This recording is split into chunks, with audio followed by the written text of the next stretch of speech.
like to fast forward a little bit. We know you went to OVW, and you had a very good run there as it's more of a shoot fight type of character. Yeah, Whose Boris. whose idea was that?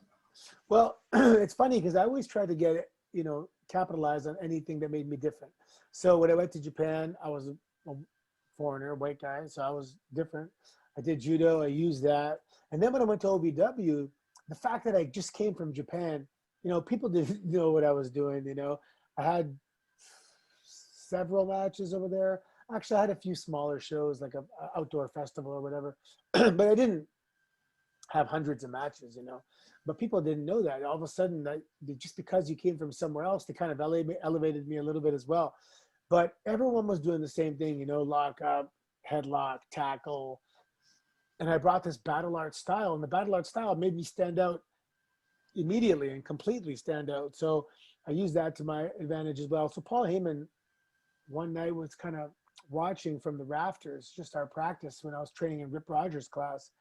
And I guess after the class was done, we stayed around and did some stuff. And he saw some of my judo throws and how I implement them in pro wrestling. And he had this idea. He wanted me to, it was like a huge moment for me because in the parking lot after class, it's like, hey, can I talk to you? Because I want to start you on OVW TV next week as this, Boris Alexiev Russian shoot fighter thing. And so what happened was when I first got there, Rip Rogers called me Boris. That was my nickname. He just one day called me Boris, and other students explained to me that that's your nickname.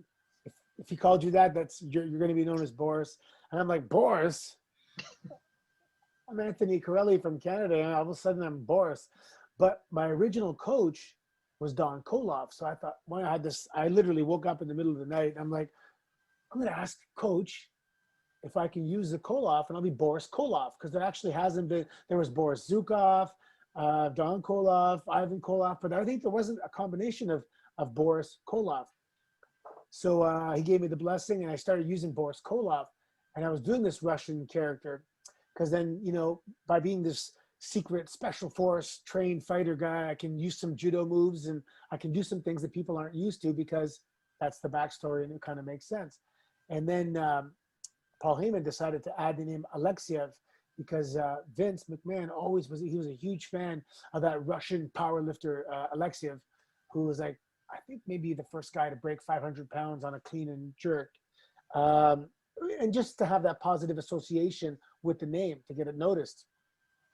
So I debuted as Boris Alexiev, and we did something different, and it really caught on there. And the atmosphere, and they really did it right for, gosh, how many weeks now? Like for a few months, I would just come out and just smash somebody. 3-4 minutes, totally insane, serious face. I had a corner man. I had the MMA gloves and everything. And then but I learned why we did that. One day we had a guy named Mo the Mug. He was a boxer. And in the middle of beating somebody up, like, I did every week, he ducked one, turned around, gave me one punch. And I took a bump. And the audience was like, like they were so conditioned to see me just maul people and go right through them that this was huge. And then I got up and beat the guy up and finished him off. But that was the payoff, that moment. So the next week I demanded to fight him again, because the audacity of him hitting me, and I want to teach him a lesson. And then that next week, I've never seen anything like it.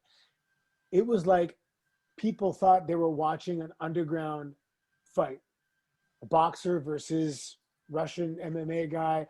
And the audience, when my music hit, they just started going, fight, fight, fight, fight. They were like bloodthirsty animals. It was crazy. And I remember looking around and thinking, okay, Al Snow, I get it. This is awesome, and we had a wicked match. And Mo the Mug he's a Mario Baccarat, or Bukhara, I forget to pronounce it exactly. He was an Impact for a while. He did the Croatian gimmick, and he's very, very talented actually. I mean, the way you're explaining the way that it was built up, and then it meant so much more when something like that happened, because you're working with people like Al Snow and the great Paul Heyman. The psychology levels that Paul Heyman's working at are just, you know, incredible. I mean, is there much more you can tell us about Paul Heyman and, you know, working with him, what it was like, you know, what he's like as a guy? Yeah, I love, so if I was ever a soldier, I would want Paul Heyman to give me the speech before I went into battle.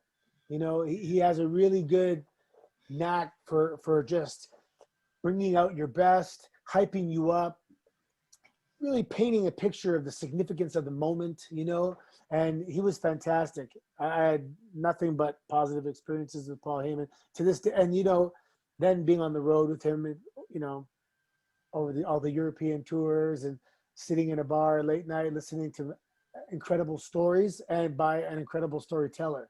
So yeah, I'm a big Paul Heyman fan. He's a fantastic guy. Brilliant. Yeah, we love a bit of Heyman on this show, don't we, we're Jay? Paul Heyman guys too.